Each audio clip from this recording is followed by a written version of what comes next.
2026년 1월 8일 주요 경제 뉴스를 보신 분들은 아마 깜짝 놀라셨을 겁니다. 바로 대한민국 경제의 심장인 삼성전자가 발표한 기록적인 실적 때문입니다. 오늘 오전 발표된 삼성전자의 2025년 4분기 잠정 영업이익은 무려 20조 원에 달했습니다. 시가총액 수백조 원의 거대 기업이 불과 1년 만에 이익을 3배 넘게 끌어올리며 사상 최고가를 경신했다는 것은 정말 믿기 힘든 사건입니다. 대부분의 사람들은 단순히 반도체 업황이 좋아졌겠거니 생각하시겠지만 사실 이 숫자 이면에는 AI 시대가 만들어낸 산업지형의 거대한 격변이 숨어 있습니다. 오늘 이 실적 발표가 왜 단순한 재무보고서가 아니라 미래기술 패권의 향방을 가르는 이정표인지 그 핵심을 아주 깊이 파헤쳐 보겠습니다. 가장 먼저 우리가 주목해야 할 것은 이익의 규모와 그 놀라운 성장 속도입니다. 불과 1년 전인 2024년 4분기 삼성전자의 영업이익은 6조 4,900억 원 수준이었습니다. 그런데 단 1년 만에 20조 원이라는 전무후무한 숫자를 기록한 것입니다. 증권가에서 나름 긍정적으로 예측했던 18조 원이라는 전망치조차 가볍게 뛰어넘었으며 역대 최고 실적이었던 2018년의 슈퍼사이클 기록마저 완전히 압도해버렸습니다. 여기서 슈퍼사이클이란 제품 가격이 장기적으로 상승 궤도에 진입하여 유례없는 호황이 지속되는 현상을 말합니다. 이것은 일반적인 경기 변동 사이클을 벗어난 초유의 현상이며 산업 구조 자체가 근본적으로 바뀌고 있다는 강력한 신호입니다. 이 전례 없는 폭발의 진원지는 단연 AI입니다. 더 정확히 말하면 전 세계 모든 산업 분야에서 터져나오고 있는 고성능 반도체에 대한 갈증입니다. 과거에는 거대한 컴퓨터 집합체인 서버 정도가 주된 수요처였다면 이제는 PC와 모바일, 그리고 자동차 할 것 없이 모든 기기가 스스로 연산하고 판단해야 하는 온디바이스 AI 시대가 도래했기 때문입니다. 온디바이스 AI란 인터넷 연결 없이도 기기 자체에서 인공지능 연산을 직접 수행하는 기술을 의미합니다. 이러한 변화는 반도체 수요의 단위를 수천만 개에서 수십억 개로 확장시키고 있습니다. 이 상황을 가장 완벽하게 설명하는 키워드가 바로 지금 라스베이거스 CES 2026 현장에서 엔비디아의 젠슨 황 CEO가 언급한 AI 팩토리 개념입니다. 그는 이제 전 세계가 AI 모델을 학습시키고 서비스하기 위한 거대한 지능 공장으로 변모하고 있다고 선언했습니다.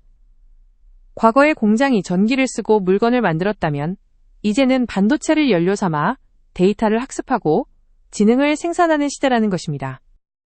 젠슨 황은 현재의 반도체 수요를 이노머스, 즉 엄청나다는 표현을 넘어선 수준으로 평가했습니다.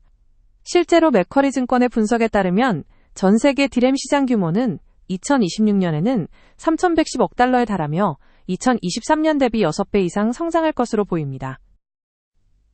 디램은 데이터를 일시적으로 저장하여 처리 속도를 높이는 장치로 모든 컴퓨팅 기기의 핵심 부품입니다. 실제로 시장 조사 기관인 트렌드포스 자료를 보면 이번 실적의 파급력이 더 잘 드러납니다.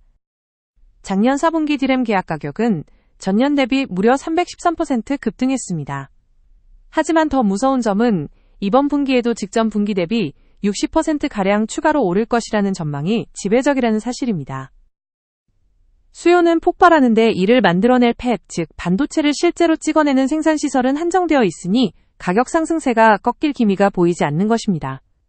삼성전자는 바로 이 거대한 쓰나미의 정점에서 가장 효과적으로 파도를 타는 데 성공했습니다. 특히 고부가가치 제품의 비중을 극대화하며 매출 규모보다 이익의 질을 높인 전략이 제대로 통했습니다.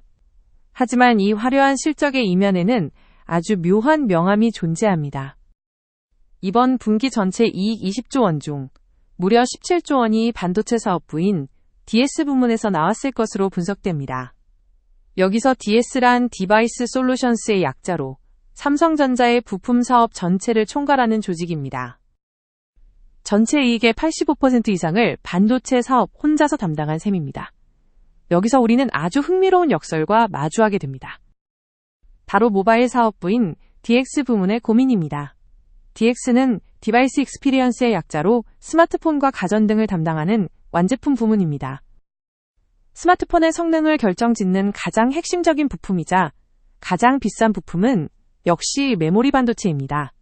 DS 부문은 메모리를 비싸게 팔아 역대급 이익을 남기고 있지만 반대로 모바일 부문은 그 비싸진 부품을 사서 스마트폰을 만들어야 하는 상황입니다.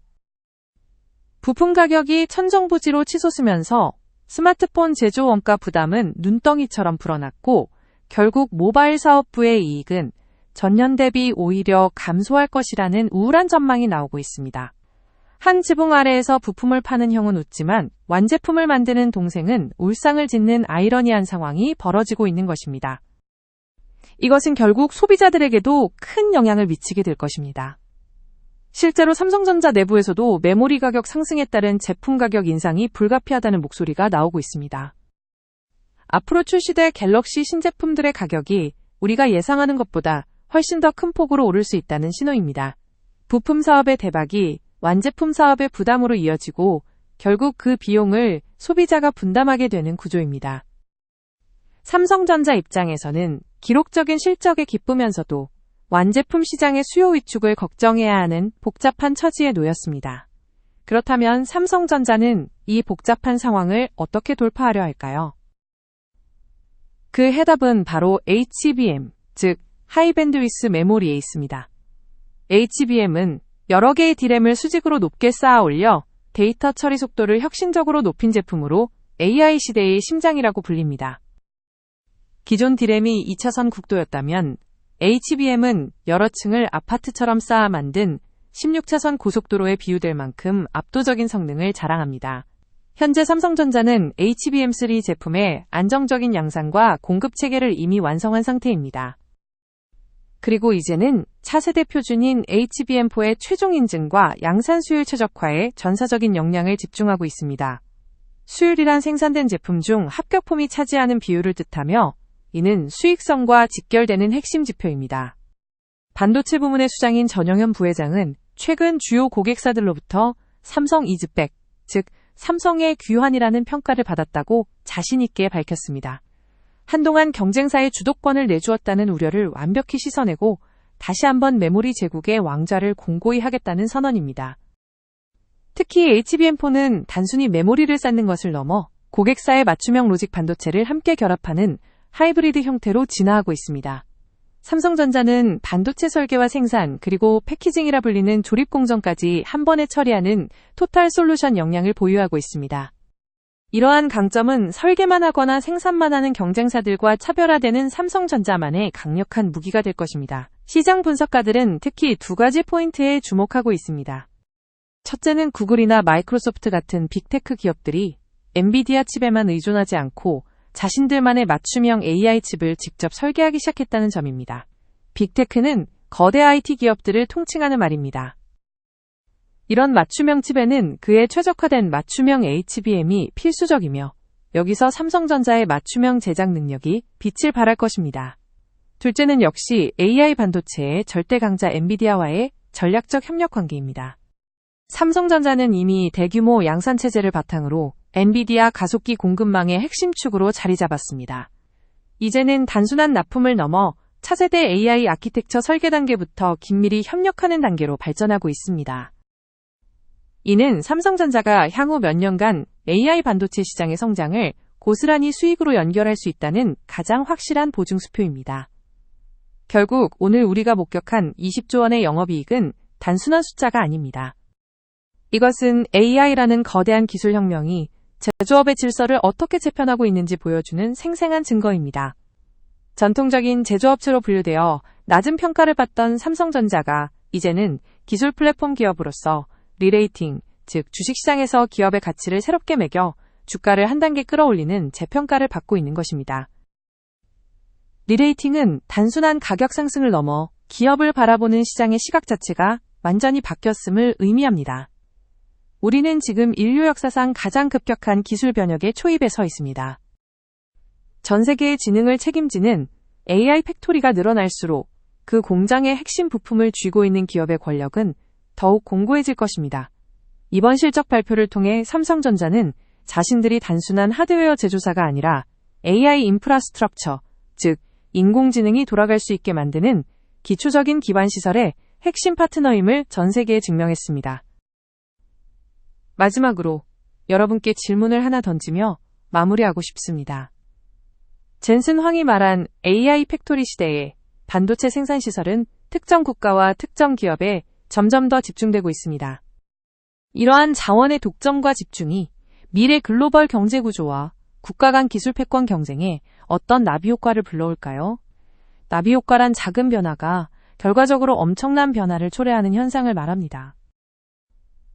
그리고 그 거대한 변화 속에서 우리는 어떤 투자 기회를 포착해야 할까요? 오늘 삼성전자가 써내려간 이 놀라운 기록은 그 거대한 질문에 대한 시작에 불과할지도 모릅니다. 오늘 심층 분석이 여러분의 인사이트에 도움이 되었기를 바랍니다. 감사합니다.